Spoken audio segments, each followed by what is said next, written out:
Halo, selamat pagi Bapak Ibu yang berbahagia pada pagi hari ini. Puji syukur kita panjatkan kehadirat Tuhan Yang Maha Esa karena pagi hari ini kita dapat berkumpul di morning briefing SF Group gitu ya. Jadi ini adalah acara yang diadakan secara rutin dari kami SF Group, SF Consulting untuk wajib pajak di Indonesia dalam comply Indonesia Tax Regulation. Ya, kita mulai saja acara kita pada pagi hari ini sampai dengan maksimal 2 jam ke depan.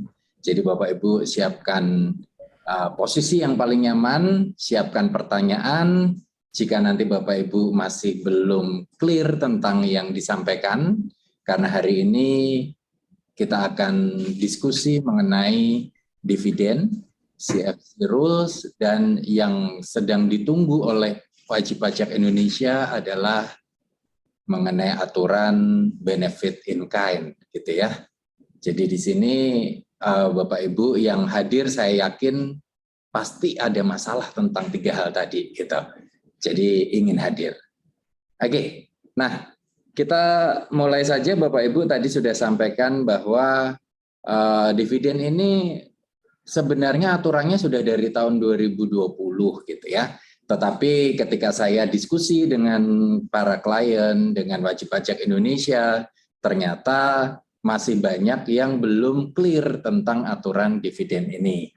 Jadi di sini kami hanya ingin mereminder saja kepada teman-teman sekalian supaya jangan sampai salah ya gitu ya.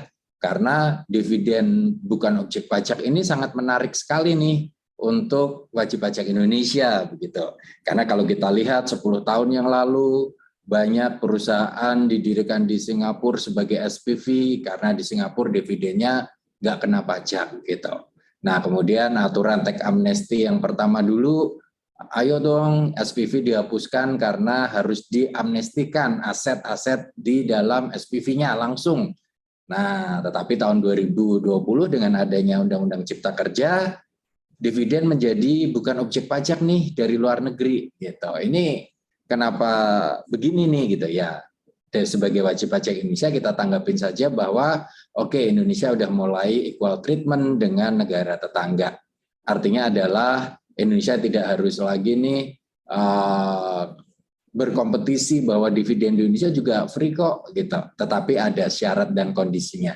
Nanti kita recall lagi apa sih syarat dan kondisinya.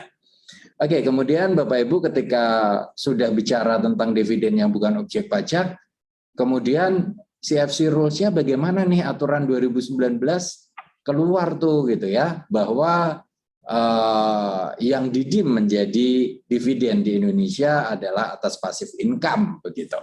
Nah, jadi aturannya CFC rules nggak dihapus nih gitu. Sementara Undang-Undang Cipta Kerja 2020 keluar gitu kan. Nah, kalau kita ngomong undang-undang sama PMK lebih tinggi mana undang-undang. Tetapi kadang praktik di lapangan teman-teman DJP seringkali menabrak gitu ya. Teman-teman DJP atas nama penerimaan negara sering bisa saja didim nanti pasif income-nya setelah dikurangi biaya gitu.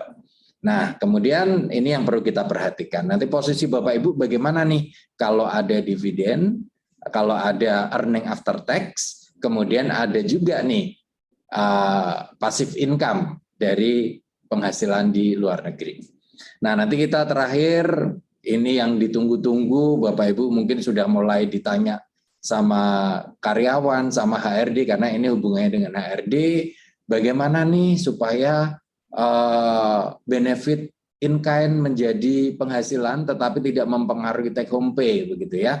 Nah, nanti kalau saya bayangin adalah penghasilannya naik gitu ya, tetapi take home pay-nya tetap aja gitu. Nah, ini yang sempat menjadi dispute atau bercandaan di lapangan adalah wah gajinya gede tapi penghasilannya sama aja. Kemana nih yang nggak ngerti pajak mah pikirnya nambah gaji tapi nggak nambah duitnya ke kantong gitu. Nah, tapi kita nanti akan cek kembali apakah peraturan pemerintahnya sudah clear atau tidak. Oke, itu 3 hal yang akan kita omongkan pagi hari ini sekitar 1,5 jam ke depan. Nah, Bapak Ibu, Kalau Bapak Ibu ada pertanyaan, Bapak Ibu silahkan tuliskan di chat room. Nanti kalau waktunya kita masih ada, kita bisa menjawab, kita bisa diskusi. Kalau misalkan ternyata saya masih perlu riset lebih lanjut, saya akan tampung dulu, nanti saya akan jawab personal kepada yang menanyakan lewat email. Nah, jika Bapak Ibu menginginkan materi pada pagi hari ini, kami sudah menyiapkan, tetapi ada syarat dan kondisinya juga, tidak hanya undang-undang pajak nih yang ada syarat kondisi. Jadi Bapak Ibu nanti akan kita kirimkan client feedback form atas acara morning briefing kita pagi hari ini. Jadi Bapak Ibu yang dapat meminta dan menerima materi pagi hari ini adalah yang sudah mengisi client feedback form. Gitu ya. Oke. Sampai di sini kita siap dulu kopinya, siap dulu snacknya yang belum sarapan. Ini ringan tetapi efeknya lumayan kalau Bapak Ibu diperiksa dan ternyata tidak comply. Kita mulai saja. Iya. Oke. Pengajuan pajak atas dividen CFC Natura sebagai objek pajak sekarang. Oke, kita mulai saja. Oke, Bapak Ibu, sebelum kita mulai, ini saya lihat ada klien SF. Ada juga yang baru gitu ya, yang kenal supaya lebih kenal, yang belum kenal supaya mengenal kami gitu. Kami SF Consulting udah 18 tahun di Indonesia, membantu wajib pajak Indonesia. Pertamanya memang kami bergerak di pajak gitu ya. Karena founder kami dari Anderson, kemudian sempat ke EY, kemudian sekarang membentuk udah 18 tahun SF Consulting. Nah, saat 18 tahun ini kami untuk pajak sudah tier 1 untuk tahun 2020-2021. Jadi Bapak Ibu tidak perlu khawatir dengan kualitas kami sudah tier 1 di rating oleh International Tax Review. Kemudian partner kami tadi saya sampaikan dari Anderson, Ibu Sri sebagai managing partner, Pak Stein senior partner, dan Ibu Ratna sebagai partner di SF Group. Nah, jadi servisnya tadi sudah saya sampaikan, pertamanya 2004 itu pajak nih, tetapi pajak itu ternyata suka gandeng-gandeng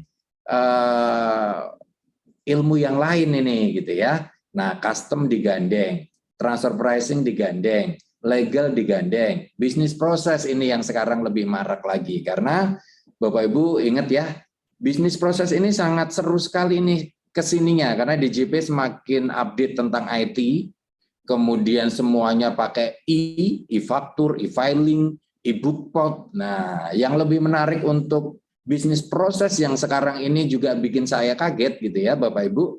Kalau yang kemarin-kemarin Bapak Ibu upload PPN untuk masa, misalkan masa April, Bapak Ibu mau bayar di akhir Mei, upload, bayar, lapor, aman ini. Tetapi dengan ada aturan terbaru gitu ya, Bapak Ibu nggak bisa upload itu kalau lewat tanggal 15. Kalau lewat tanggal 15 uploadnya, itu dianggap bukan faktur pajak. Resikonya adalah pihak yang menerima tidak dapat mengkreditkan. Bapak Ibu juga akan dikenakan sanksi 1% karena tidak membuat atau terlambat membuat faktur pajak. Jadi di sini Bapak Ibu ini juga membuat saya cukup kaget ketika banyak klien bertanya, saya biasanya uploadnya setelah mau bayar, udah nggak bisa dengan aturan compliance, bisnis proses outsourcing ini kita mencoba Bapak Ibu untuk comply dengan Indonesia regulasi. Jadi Bapak Ibu untuk PPN ini kalau kita ngomong masa Mei, jangan lupa untuk mengupload ke ISPT PPN paling lambat 15 Juni. Karena setelah tanggal 15 sudah tidak dianggap faktur. Wah, ini sangat mengerikan. Jadi compliance menjadi pintu masuk untuk semua permasalahan pajak. Jadi di sini kami pun hadir untuk membantu wajib pajak Indonesia. Oke, perkenalkan nama saya Agus Winduatmojo. Saya sudah ngomong 5 menit, tapi Bapak Ibu belum kenal. Saya saat ini menjadi Direktur di SF Consulting. Saya dulu sempat menjadi karyawan di JP 11 tahun, kemudian di SF udah mau 10 tahun. Gitu ya, jadi 20 tahun saya sudah belajar pajak dan menjadi praktisi pajak. Oke, agenda kita sudah disebutkan tadi, pengecualian pajak atas dividen, CFC Rules, Natura sebagai objek pajak, sesuai dengan Undang-Undang HPP ya. Oke, dividen Bapak Ibu, kita akan ngomong masuk ke topik yang pertama, Undang-Undang Cipta Kerja 2020, gitu ya. ini mengatur nih gitu bahwa dividen itu sekarang bukan objek pajak, tapi, nah selalu di Indonesia ada tapinya, ada syaratnya gitu. Nah kemudian dividen-dividen seperti apa yang bukan objek pajak, ini reminder saja buat Bapak Ibu, karena mungkin di tahun ini sudah ada yang mulai bagi dividen, atau Bapak Ibu yang sudah atau main saham di Bursa Efek Indonesia gitu ya. Jadi pada saat memegang emiten kemudian ada recording date, saat ini Bursa Efek Indonesia tidak melakukan pemotongan pajak atas dividen jika pada saat recording date Bapak Ibu memegang gitu. Jadi kewajibannya dikembalikan kepada wajib pajak gitu. Jadi kalau Bapak Ibu ingin memperoleh fasilitas tidak objek pajak, ya ada syarat ini bahwa harus di-keep atau harus diinvestasikan di Indonesia 3 tahun gitu. Nah, kalau misalnya Bapak Ibu mau dibuat belanja ke luar negeri, jalan-jalan ke luar negeri deh, itu berarti wah itu tidak boleh itu Bapak Ibu secara voluntary akan membayar 10% final. Tapi kalau untuk PT itu ya memang dulu kan ada batasan 25% baru bukan objek, sekarang seluruhnya kalau diterima PT dalam negeri, dividen dalam negeri bukan objek pajak. Nah, bagaimana dengan yang luar negeri? Nah, kita lihat dulu deh gitu ya. Nah, jadi dividen yang berasal dari dalam negeri, orang pribadi dalam negeri sepanjang diinvestasikan dan badan dalam negeri dikecualikan. Kita aturan sebelumnya tadi sudah saya sebutkan tuh, kalau badan itu dulu itu harus ada minimum kepemilikan. Kalau OP 10%. Nah, sekarang ini OP juga bisa dikenakan 10% kalau tidak diinvestasikan. Karena bunyinya adalah sepanjang diinvestasikan. Tapi kalau WP dalam negeri, WP badan itu tidak ada syaratnya. Jadi kalau WP badan dalam negeri memperoleh dividen dari PT dalam negeri, tidak ada syarat apapun, langsung bukan objek pajak. Gitu. Jadi perlu diperhatikan ini dividennya hanya bunyinya begini nih. Nah, misalkan Bapak Ibu punya company Bapak Ibu, return earning-nya sudah gulungan ini dari tahun-tahun sebelumnya gitu. Kemudian di tahun 2022 ini memutuskan untuk membagi dividen. Nah, pasal 111 Undang-Undang Cipta Kerja berarti yang diterima oleh wajib pajak badan dalam negeri langsung bagi dividen 2022 untuk return earning tahun-tahun sebelumnya bukan objek pajak gitu. Nah, apalagi kalau misalnya return earning-nya dari tahun 2021. Nah, ini gulungan dari return earning pun bukan objek pajak. Gitu. Nah, tetapi untuk yang pemegang saham orang pribadi perlu diperhatikan tuh ada syarat sepanjang diinvestasikan di wilayah NKRI gitu. Jadi harus ada syaratnya. Nah, kemudian mengenai luar negeri ini yang perlu diperhatikan ya. Dividen yang berasal dari luar negeri dan penghasilan setelah pajak dari BUT di luar negeri tidak dikenakan pajak penghasilan. Nah, ini juga kalau dari luar negeri ada syaratnya, diinvestasikan atau digunakan untuk kegiatan usaha di Indonesia. Nah, berasalnya dari mana nih? Perusahaan go public di luar negeri, perusahaan private di luar negeri. Gitu. Nah, jadi Bapak Ibu, ini ada aturannya bahwa dalam negeri tadi bukan objek, tapi dari luar negeri ini harus diinvestasikan, ada syaratnya. Kemudian juga syaratnya tadi mengenai, saya sudah sebutkan dalam negeri, gulungan RE, tapi kalau di luar negeri apa nih? Kita akan lihat nanti di slide berikutnya, tetapi ini perlu diperhatikan ada ketentuan khususnya nih bintangnya gitu ya. Dividen yang diinvestasikan di Indonesia tidak dikenai pajak penghasilan. Bila yang diinvestasikan lebih kecil 30% dari earning after tax gitu ya, selisihnya dari 30% tadi yang dikenakan PPh. Wah, ini gimana nih? Gampangnya adalah kalau Bapak Ibu ada earning after tax 100, 30% dibagi dan diinvestasikan, 100-nya bukan objek pajak. Nah, sisa laba setelah pajak badan usaha setelah dikurangi A dan B tidak dikenai PPh. Nah, ini maksudnya tadi, jika Bapak Ibu earning after tax-nya 100, kemudian dibagi 30, 30-nya diinvestasikan di Indonesia, nah C, sisanya tadi tidak dikenai PPh. Jadi 70-nya juga tidak kena, 30-nya tidak kena, 70. Nah, tapi kalau misalkan Bapak Ibu nanti ada variasi-variasi ya, kalau ternyata dibaginya cuma 10, diinvestasikan 10, berarti 20-nya akan kena PPh. Tetapi 70-nya enggak lagi, karena yang dikenakan atas yang variasi 30%-nya tadi. Nah, kemudian di luar negeri gitu ya. Di luar negeri ternyata ada aturannya Bapak Ibu, kalau dalam negeri adalah laba setelah pajak yang dibagi setelah Undang-Undang Cipta Kerja gitu ya. Jadi Undang-Undang Cipta Kerja 2 November 2020 kalau dalam negeri bagi gulung pun bukan objek. Tapi kalau luar negeri ini perlu diperhatikan teman-teman bahwa laba setelah pajak mulai tahun pajak 2020. Nah, ini yang perlu diperhatikan.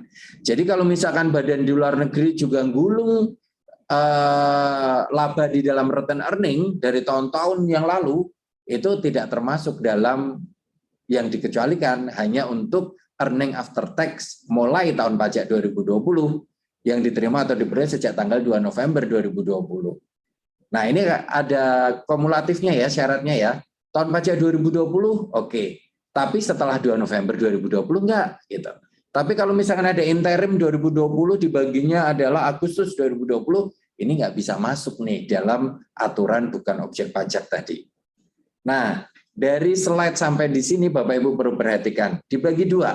Dividen dari dalam negeri, dividen dari luar negeri. Dividen dari dalam negeri kalau badan, semuanya boleh sepanjang dibagi setelah Undang-Undang Cipta Kerja. Tetapi luar negeri, ada syaratnya, earning after tax 2020 dan ke depannya. Kemudian harus diinvestasikan di Indonesia. Nah, nanti mengenai investasinya, kita ada slide berikutnya. Nah, kemudian Bapak Ibu akan merecall kembali 30%, kok aku agak bingung ya, gitu. Nah, jadi Bapak Ibu ini tadi sudah saya bilang nih, labanya 100 di luar negeri. Kita ngomong ini udah luar negeri ya, kalau dalam negeri udah gampang gitu. Luar negeri, laba 100 dibagi 30, investasinya semuanya 30. Ya sudah, semuanya tidak dikenakan pajak di Indonesia. Nah, kemudian dibagi 30. Kemudian ya diinvestasikan 20. Nah, 10-nya yang akan dikenakan pajak atas dividen. Nah, kemudian dividen dibagi 25. Gitu kan? Bukan 30 nih dibaginya, tapi 25 doang.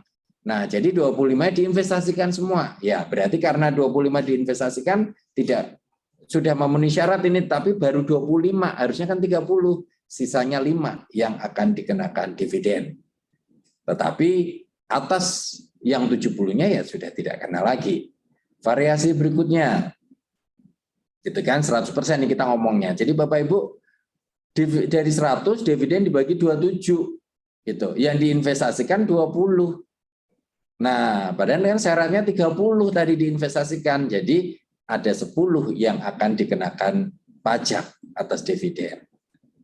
Tuh, ini kalau memiliki 10% aja, karena kan ini ada variasinya, memiliki 10% saham X gitu. Laba setelah pajaknya 100 gitu. Kemudian dibagi 30. Dividennya 3. Nah, berarti kan kita cuma punya 10% doang gitu loh. Jadi bukan atas kalau tadi ceritanya 100%, ini kita cuma punya 10%. Jadi diperhatikan juga selain yang dibagikan, kemudian 30% diinvestasikan, kita persentage kepemilikannya berapa, itulah yang menjadi bagian kita objek atau tidak objek. Gitu. Oke, ini ilustrasinya pasti Bapak Ibu sudah pernah membaca, sudah merecall kembali, kemudian kalau nanti masih tidak clear boleh bertanya kembali. Nah, kemudian investasinya apa saja nih bentuk-bentuknya begitu ya. Surat berharga negara. Nah, ini di dividen bukan objek, surat berharga negara termasuk sebagai investasi yang boleh gitu. Ini PPS juga boleh ya, tapi untuk saham untuk obligasi perdana. Jadi nggak boleh nih kalau kita beli PPS-nya yang PPS untuk obligasi yang lama. Tapi kalau di pengecualian dividen ini boleh semua surat berharga negara. Obligasi suku, BUMN, lembaga BUMN boleh. Investasi keuangan pada bank. Nah, jadi Bapak Ibu kalau misalkan saya terima cuma pegang satu lembar ini Bank BCA saham, kok pas dapat dividennya Rp1.000 gitu kan. Ya kalau misalkan kita bilang, saya masuk ke tabungan saja, itu sudah memenuhi syarat tidak dikonsumsi, tidak dibawa keluar ke Indonesia, tapi masuk ke investasi tabungan Bank di Indonesia. Investasi infrastruktur, investasi sektor real ini sebenarnya sudah diatur apa saja begitu ya. Jadi Bapak Ibu gampangnya ya tadi, kalau dapat dividen masuk ke tabungan saja, itu sudah bisa dianggap investasi yang menjadikannya dividen bebas pajak. Nah, kemudian investasi ini kapan nih, gitu kan? Kapan Bu dilakukan investasinya? Dilakukan paling lambat akhir bulan ketiga setelah tahun pajak berakhir, gitu. Jadi Bapak Ibu kalau memang pengen dikecualikan dari pajak, itu paling lambat akhir bulan ketiga untuk OP ya, setelah tahun pajak berakhir. Jadi Bapak Ibu masih ditunggu nih, kalau badan akhir bulan keempat setelah tahun pajak berakhir, masih ditunggu Bapak Ibu untuk berinvestasi. Misalkan saya orang pribadi, saya dapat dividen 10 juta, tabungan saya ada 100 juta gitu. Nah ini peran bisa membuktikan kepada DJP bahwa duit saya itu masuk ke tabungan. Jadi 10 juta tadi harusnya saya tidak perlu bayar 10% final. Gitu. Itu masuk ke tabungan aja sudah dianggap sebagai bentuk investasi. Nah kemudian dikit investasinya minimal 3 tahun Bapak Ibu. Gitu. Tidak dapat dialihkan kecuali ke bentuk investasi yang disebutkan. Jadi dari tabungan apakah boleh ke obligasi? Boleh, gitu. Tapi 3 tahun ya minimal ya, baru Bapak Ibu memperoleh free gitu. Ini yang badan tadi kan bukan dividen dalam negeri ya. Yang badan tadi kalau dapat dividen dari luar negeri ini paling lambat investasinya akhir bulan keempat, kemudian juga 3 tahun dikip. Oke. Nah, jadi Bapak Ibu dividen yang berada di dalam negeri dan luar negeri serta penghasilan lain yang berada di luar negeri yang memenuhi kriteria investasi itu harus dilaporkan dalam SPT tahunan PPh sebagai penghasilan yang tidak termasuk objek pajak. Ini yang Bapak Ibu sepertinya sering lupa nih kalau kita ngomong OP ya, makanya ada tax amnesty, ada PPS karena Bapak Ibu tidak comply pada saat submit SPT tahunan. Jadi Bapak Ibu selalu dulu waktu saya di pajak selalu ada yang bertanya, aset apa yang saya harus masukkan dalam SPT saya? Di undang-undang tidak disebutkan batasan minimal aset. Gitu. Tapi ketika saya pernah bercerita bahwa ada seseorang yang baru bekerja dan dia sangat komit untuk investasi tiap bulan membeli emas 2 gram gitu. Kemudian dia tidak pernah masukkan emas itu dalam SPT-nya. Ketika 10 tahun, 20 tahun bekerja, emasnya sudah lumayan besar, tapi tidak pernah masuk SPT. Nah inilah Bapak Ibu, compliance Bapak Ibu sebagai wajib pajak Indonesia yang perlu Bapak Ibu mulai aware. Karena pajak ini sudah mulai dekat dengan wajib pajak Indonesia.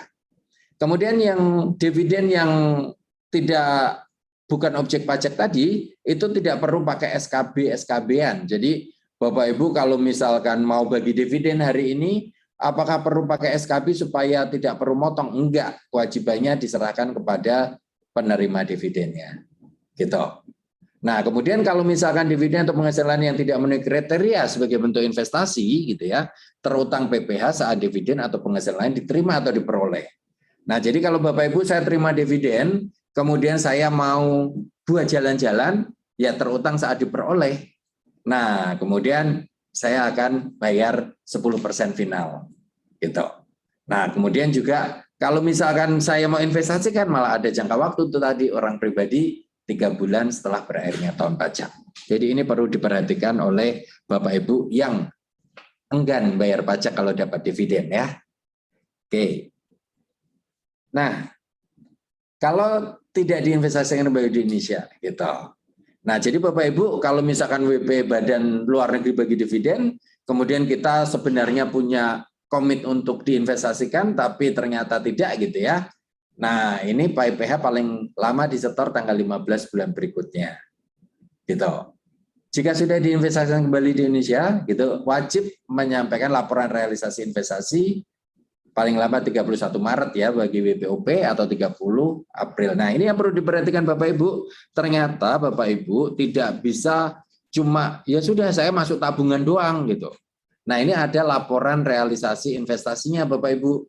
Jadi Bapak Ibu perlu perhatikan juga kalau Bapak Ibu PT-nya perusahaannya dapat dividen dari luar negeri, kemudian diinvestasikan dalam surat obligasi misalkan begitu. Nah, ini harus lapor. Nah, ini masalah compliance juga nih. Gimana kalau saya lupa lapor gitu. Nah, laporkan saja karena ini Bapak Ibu bisa ditegur untuk kayo laporin. Karena sebenarnya materinya kan Bapak Ibu sudah punya obligasinya, cuma tidak dilapor nih. Ini bisa menjadi masalah di kemudian hari, tapi syarat saya kalau telat laporin. Paling lambat 31 Maret. Telat juga laporin juga, karena saya belum melihat bahwa kalau ternyata terlambat lapor akan dianggap batal. Enggak, kalau batal itu kalau nggak jadi investasi Bapak Ibu. Gitu ya. Jadi ini kita lebih baik terlambat daripada kita tidak comply.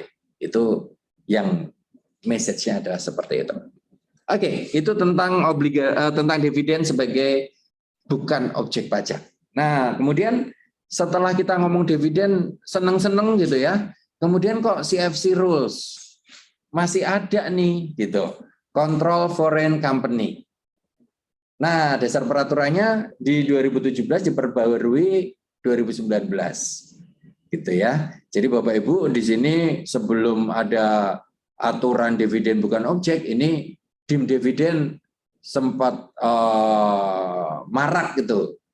DJP merasa berhak memajaki dividen yang dibagi perusahaan di luar negeri yang diterima perusahaan di dalam negeri. Dulu sempat atas seluruh penghasilan, kemudian menjadi mengerucut lagi hanya pasif income-nya saja deh. Kalau terima bunga, kalau terima sewa, kalau terima dividen itu hanya itu saja deh. Karena kalau aktifnya ya kan dikenakan pajak di sana begitu loh. Nanti kalau dibagikan juga ada dividennya di Indonesia gitu. Nah, oleh karena itu Bapak Ibu perlu diperhatikan bahwa CFC rules ini tidak dihapus. Artinya masih tetap berlaku Bapak Ibu bahwa gitu ya. Apabila perusahaan di luar negeri non bursa ya, jadi ini diperhatikan non bursa yang dimiliki wajib pajak dalam negeri tidak melakukan pembagian dividen. Nah, jadi earning after tax-nya digulung di return earning gitu. Ini yang perhatikan ada CFC rules-nya. Nah, jadi di sini adalah CFC rules minimal kepemilikan adalah 50% sendiri atau bersama-sama dengan perusahaan lain di Indonesia. Laba setelah pajak atas penghasilan tertentu. Nah, ini earning after tax untuk passive income ya, di dim dividen di Indonesia. Nah, kemudian apa saja nih yang tadi saya bilang? Dividen itu ya, karena passive income ini. Kemudian bunga. Nah, kecuali memang dia adalah bank di sana gitu. Nah, kemudian sewa tanah, pendapatan sewa, royalti, keuntungan modal. Jadi di sini passive income inilah setelah dikurangi dengan biaya. Namanya passive income itu biayanya kan nggak gede ya Bapak Ibu ya. Bukan berarti Bapak Ibu langsung berpikir, wah saya harusnya proporsional ini gitu. Misalkan dari 100, 90-nya aktif, 10-nya pasif. Biayanya juga Bapak Ibu mau proporsional juga. Ya tidak bisa seperti itu. Kadang malah kalau kita dividen, kita nggak perlu ngapa-ngapain. Nggak ada biaya gaji, nggak ada biaya listrik, nggak ada biaya telepon. Harusnya biayanya kecil. Ini yang baru boleh dibiayakan sehubungan dengan passive income yang Bapak Ibu peroleh. Oke, caranya gimana nih? Persentase kepemilikan efektif kali penghasilan tertentu dikurangi biaya terkait. Gitu. Jadi kita mempunyainya 60% nih biayanya, misalkan penghasilannya 100, biayanya cuma 5 atau 2 gitu. Nah, itu baru yang kita akan dim di Indonesia sebagai dividen yang merupakan objek pajak.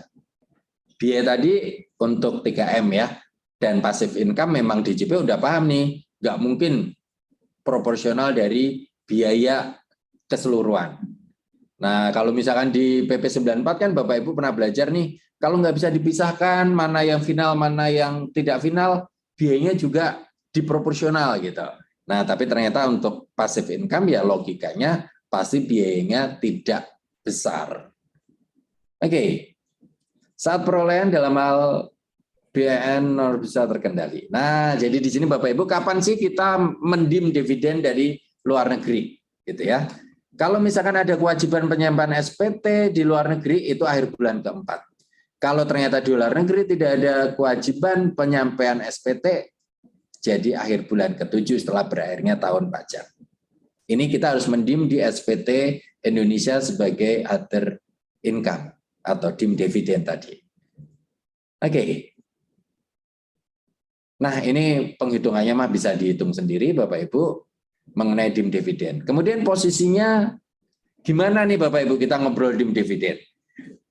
Tahun 2019 Undang-Undang Cipta Kerja belum ada. Undang-Undang Cipta Kerja 2 November 2020. Nah, kalau kita akan ngomong nih, kalau ternyata undang-undang itu kan posisi paling tinggi, dia bilang earning after tax.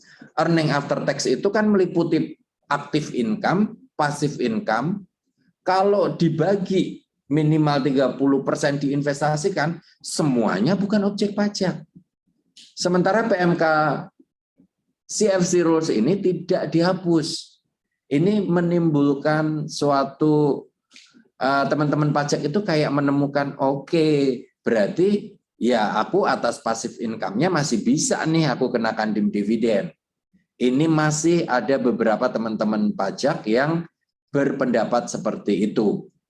Jadi kalau misalkan saya sebagai konsultan, saya akan sampaikan ke Bapak Ibu, undang-undang posisinya lebih tinggi Bapak Ibu. Kemudian kalau misalnya Bapak Ibu, gimana nih kalau saya ada passive income, nanti bisa didim nih gitu. Nah tapi kalau saya bilang, Bapak Ibu bagi saja 30, investasikan 30, beres pajaknya. Itu kita punya dasar hukum untuk earning after tax atas penghasilan dari luar negeri berupa dividen, itu bukan objek pajak. Kalaupun itu menjadi dispute, ya udahlah DJP cara bacanya beda, gitu ya. Nah, tetapi kalau Bapak Ibu tidak membagikan dividen di luar negeri, tidak menginvestasikan, DJP punya dasar hukum CFC rules untuk mendim dividen atas penghasilan-penghasilan tadi, atas passive income perusahaan di luar negerinya tadi. Itu yang Bapak Ibu perlu diperhatikan bahwa oke, memang ini suatu fasilitas atau apa ya, DJP ini mau kompetitif lah dengan negara-negara lain. Maulah bukan objek pajak, tapi masih ada nih CFC rules yang Bapak Ibu perlu perhatikan. Oke, dua materi sudah kita sampaikan gitu ya. Jadi Bapak Ibu sudah mulai, oh CFC rules masih bisa kebuka isu juga ya, gitu ya. Oh iya, kalau misalkan tidak mau bermasalah dengan dim dividen ini, ya kita minta aja perusahaan luar negerinya untuk bagi dividen, investasi sejumlah 30%, dan menjadi bukan objek pajak. Itu diatur, digaransi oleh Undang-Undang Cipta Kerja. Walaupun sedang diajukan itu ya ke MA ya, tapi ini tetap berlaku untuk Undang-Undang Cipta Kerja. Oke. Nah, kita akan masuk ke diskusi yang ketiga mengenai pengaturan natura sebagai objek pajak. Nah, sekarang ini dengan adanya Undang-Undang Harmonisasi Peraturan Perpajakan HPP ya Bapak Ibu, ini yang cukup bikin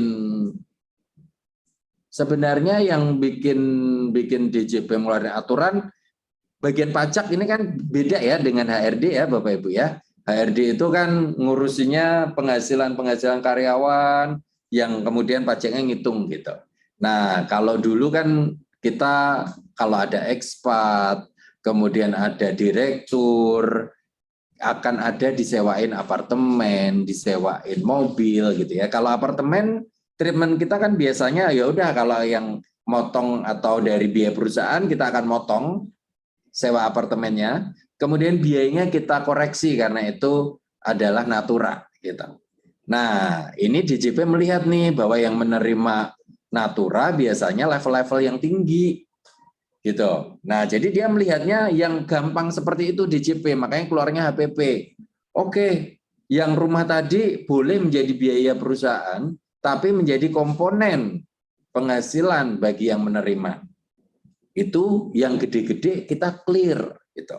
Nah, kemudian kalau untuk mobil, kalau dulu kan aturannya 50% hanya boleh yang dibiayakan gitu. Nah, sekarang ini mobil itu kan diterima ini untuk orang pribadi tersebut. Nah, berarti kan karena ini kita masih berandai-andai ya, kenapa saya bilang berandai-andai? Saya mencoba memahami DJP maunya apa gitu. Nah, mobil tadi menjadi penghasilan, bisa menjadi biaya semua. Kemudian peraturan yang 50% kan belum dihapus juga. Sebenarnya apakah boleh dibiayakan 50%? Sehingga penghasilannya hanya 50% saja nanti. Nah, ini juga termasuk variasi yang mungkin Bapak Ibu hari ini datang pengen mengetahui hal itu gitu ya. Jadi kan apakah kalau untuk mobil saya anggap penghasilannya 50% saja? Karena 50%-nya kan boleh sebagai biaya aturan yang lama. Kalau rumah ya memang apartemen ya memang tidak ada 50% kan. Yang boleh 50% kan pulsa, mobil itu saja nih. Jadi 50% saja nih karena yang dulu peraturan 50% boleh masih belum dicabut. Nah, ini kemudian Bapak Ibu, gimana nih kalau misalkan kita ada mes gitu. Bukan remote area ya, jadi kita mesnya ini memang benefit in kind. Kita nyewain rumah gitu, ada mes, isinya 10 kamar. Apakah dari nilai penyusutan itu yang akan menjadi penghasilan? Padahal harusnya untuk 10 orang mesnya. Cuma terisi 2 orang. Apakah nanti akan dimasukkan ke 2 orang itu atau gimana nih? Nah, ini variasi-variasi yang Bapak Ibu pasti bingung dan ingin tahu gitu ya. Nah, kita akan ngomong dulu nih bahwa di Undang-Undang PPH 2008 itu mengatur bahwa benefit in kind itu bukan objek pajak, sehingga biayanya non-deductible expense. Kemudian di Undang-Undang HPP gitu ya, karena orang pajak ini melihat bahwa yang menerima adalah yang level tinggi, maka dijadikan objek pajak, terus kompensasinya bolehlah taxable deductible expense. Gitu. Ini sederhananya seperti itu, tapi praktik di lapangannya menjadi sangat rumit gitu. Nah, pasal-pasal yang terdampak apa saja nih? Pasal 4 ayat 1 huruf A. Objek pajak tadinya bukan objek pajak menjadi objek pajak. Pasal 4 ayat 3 huruf D, pengecualian objek pajak. Gitu ya. Nah, kemudian mengenai deductibility. Tadinya non-deductible, sekarang menjadi deductible. Ini. Nah, kemudian Bapak Ibu, natura sebagai objek pajak, gitu ya, imbalan dalam bentuk natura. Natura itu adalah imbalan dalam bentuk selain uang. Imbalan dalam bentuk kenikmatan, hak atas pemanfaatan suatu fasilitas atau pelayanan. Jadi natura, kenikmatan, gitu ya. Ini gimana nih, gitu. Nah, jadi DJP bilang mungkin DJP sampai dengan bulan Mei ini masih mengkonsep peraturan pemerintahnya. Karena yang tadinya kesannya mudah bahwa untuk apartemen, rumah, mobil, jabatan tertentu, sekarang ternyata benefit in kind, natura, kenikmatan itu tidak hanya dinikmati oleh jabatan yang tinggi gitu ya.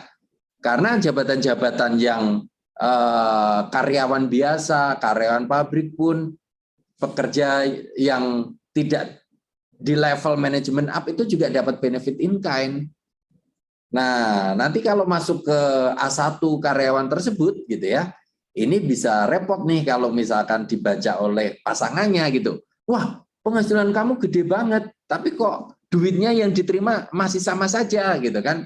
Nah, jangan sampai nih aturan benefit in kind ini membuat goncang rumah tangga nih gitu ya. Jadi ini karena belum diatur juga Bapak Ibu, karena peraturan pemerintahnya sampai hari ini juga belum terbit, tetapi teman-teman yang berada di bagian pajak ini sudah kepuyengan gitu ya.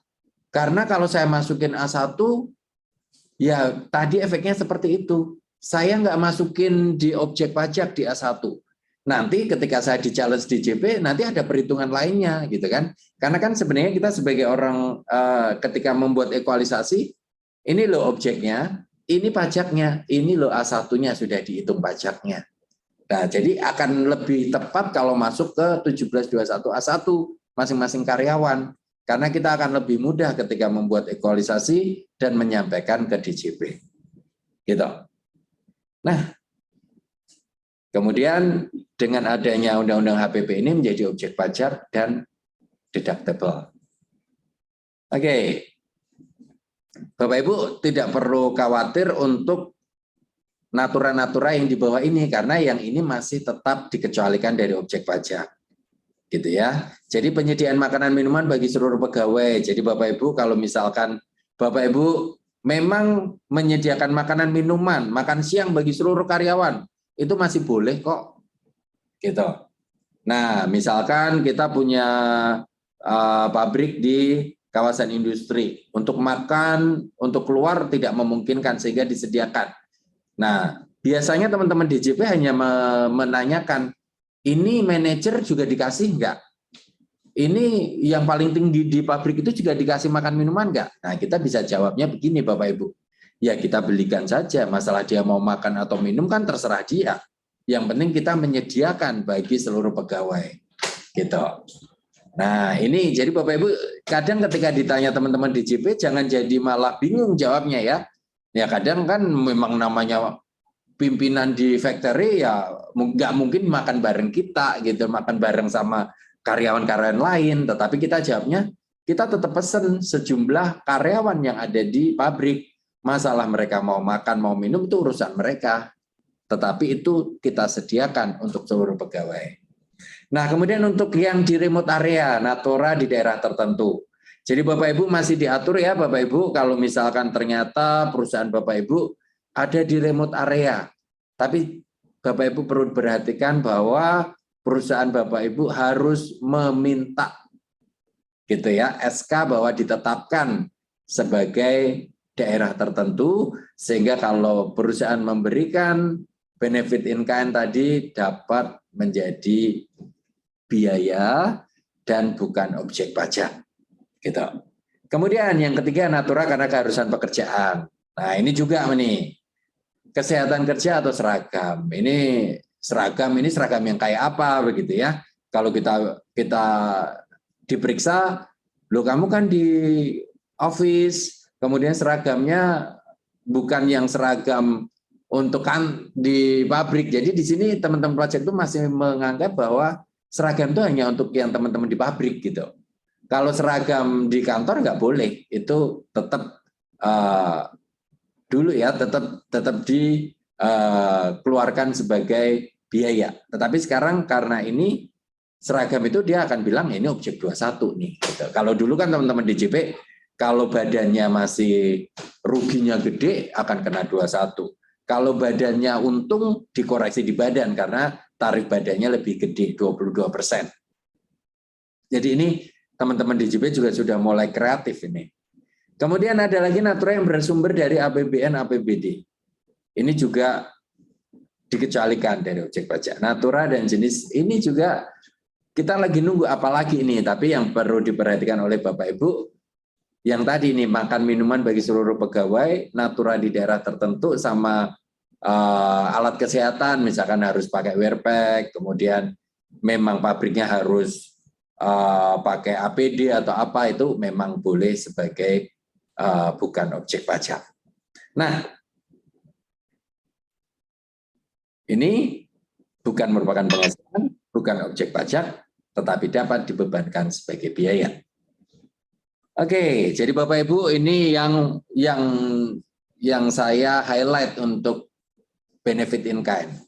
Bahwa ketentuan lebih lanjut mengenai pemajakan natura akan diatur dalam peraturan pemerintah di pasal 32C huruf D. Jadi di sini peraturan pemerintah akan mengatur lebih lanjut tentang benefit in kind. Karena Bapak Ibu yang hadir di sini udah kebingungan ini, gimana ini saya akan memasukkan itu sebagai objek pajak kalau ternyata naturanya itu adalah bareng-bareng gitu. Nilai dari penyusutannya kah, nilai wajar kah, atau apa? Aduh, ini peraturan pemerintahnya sampai hari ini belum terbit. Nah, kemudian kalau kita akan lebih santai lagi, ya peraturan pemerintah belum terbit, ya sudah. Tapi jangan salah Bapak Ibu, HPP mulai berlaku saat diundangkan. Gitu. Jadi mulai tahun pajak 2022 ini sudah berlaku nih PPh. Nah, inilah yang saya juga agak khawatir gitu ya. Kemarin saya sempat diskusi dengan teman-teman di Asosiasi Emiten Indonesia, kemudian saya sarankan, karena hal ini cukup mengganggu teman-teman di pajak dan HRD yang kadang sering bentrok gitu ya, sering berantem gara-gara benefit in kind ini gitu. Sementara teman-teman pajak, undang-undangnya sudah mulai berlaku nih, tapi PP-nya belum. Teman-teman di HRD, jangan dimasukin di A1 dong, nanti kesannya gede penghasilannya, padahal take home pay-nya sama saja. Nah, daripada sesama pegawai di kantor Bapak Ibu berantem, lebih baik atas nama asosiasi, misalkan Bapak Ibu punya, kirim suratlah ke DJP meminta penegasan kapan nih PP-nya. Karena saya melihat DJP ini kok suka mepet-mepet gitu ya. Per 03 tentang yang faktur pajak tadi, biasanya Bapak Ibu tenang-tenang saja upload sebelum bayar, sekarang ada aturan upload paling lambat 15 bulan berikutnya. Ini juga mendadak, jadi banyak sekali mungkin faktur pajak bulan April yang tidak sempat terupload akan isunya 1% dari DPP. Nah, jadi kan kalau kita memang salah ya kita akan legowo untuk dihukum.